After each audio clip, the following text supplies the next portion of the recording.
Hey guys, my name is Ryan and welcome to Overwatch Central. So today I wanted to go over a few sort of community topics, roundup of a bit of news that's come out over the weekend. But obviously just because the weekend has passed, there's not going to be any major news up until maybe tonight, as Jeff Kaplan and the rest of the devs have been off away. So there's not all that much news to go over currently. This may change as the week goes on. We obviously had some big announcements at Gamescom and the Korean Fan Festival with Busan. So who really knows what's going to happen this week? Maybe some balance changes on the PTR, that kind of area. But let's go over the official dev news, I suppose. Season 12 is well underway, and Scott Mercer just wanted to say that they are increasing the avoiders teammate limit. As competitive Season 12 begins, we're increasing the number of players you can avoid from 2 to 3. As promised when the feature was implemented, we have been watching to see the effect avoiders teammate has on gameplay and queue times. After reading feedback, we think adding a slot would help better control their Overwatch experience, while still keeping queue times reasonable. I already know people want to see more, myself included, but I think it does raise a point for certain areas like GM, top 500 especially.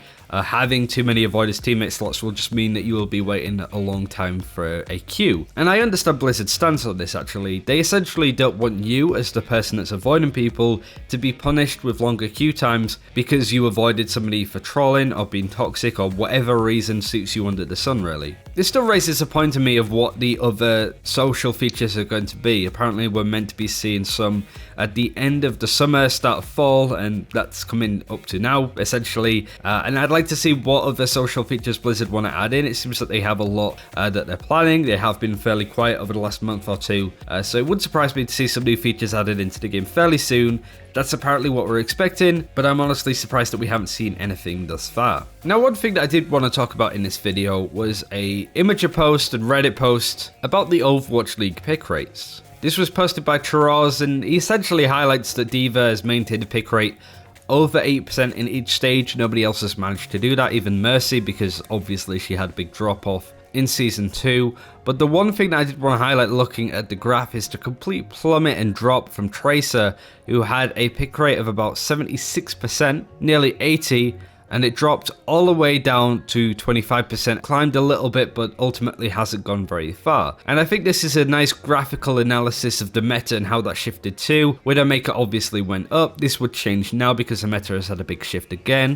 But it does highlight the counter heroes have gone up and down in popularity by a huge margin, and nobody really loses out more than Tracer in this area. Obviously, Brigitte being added into the game was a huge loss for this hero, but that big nerf to do with the damage that Pulse Bomb does almost seems unnecessary at this point when you look at how the meta shaped up after Tracer was, removed from the game. Or at least that's how it felt. I will link this Imager post in the description below. It's certainly worth checking out if you want to see the comparison of Widow's pick rate going up, Tracer's going down. But there's some really interesting interactions, and I think if you're interested in that area and the pick rates of certain heroes, how they've gone up or down, then do check that out. But Tracer's pick rate went from 77% to 21.9% in stage 3 and 4. Next, I want to talk about a Twitch clip that came from Jane's stream as he was talking to Surefour, the pro player, about a lot of different topics. But there was one thing that Surefour said that Jane brought up, that was DPS players have the least amount of impact in a game. And I felt that this clip was worth sharing, as it's quite surprising what Surefour says here. DPS has the least amount of impact. What did you mean by that? So, by impact, what I mean is like,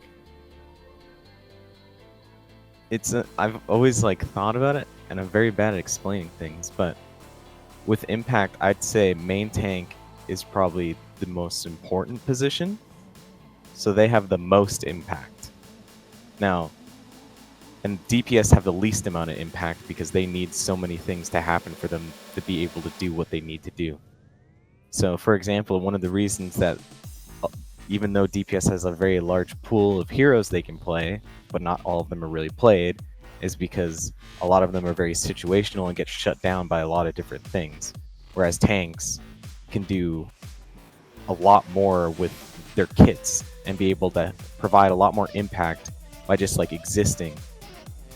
Now, I never thought that I'd ever hear a pro player saying that DPS have the least impact in the game, but it does make a lot of sense. I think it is highlighted that DPS heroes require a lot of utility from the rest of the team to be able to do their job well, such as a Widowmaker could use the damage boost, could use the tanks created space, taking a bit of the pressure off them. Having their targets discard orbed could be a huge help on whether you kill a target or whether you don't. I also think it's interesting that he said that main tanks have the most impact, and then sort of went on to say that just existing was enough for these main tanks to sort of go and survive. Now, I do agree to an extent that main tanks do have a lot more impact than people may first think. I'd like to see people pick up main tanks a lot more. The amount of ranked games that I've had where we're running just Zarya and Diva, or Hammond as well, whilst he is played in that main tank slot, he doesn't quite fulfill the roles in the same way that Winston and Reinhardt do, especially with protecting his team. But I did think that this was an interesting take.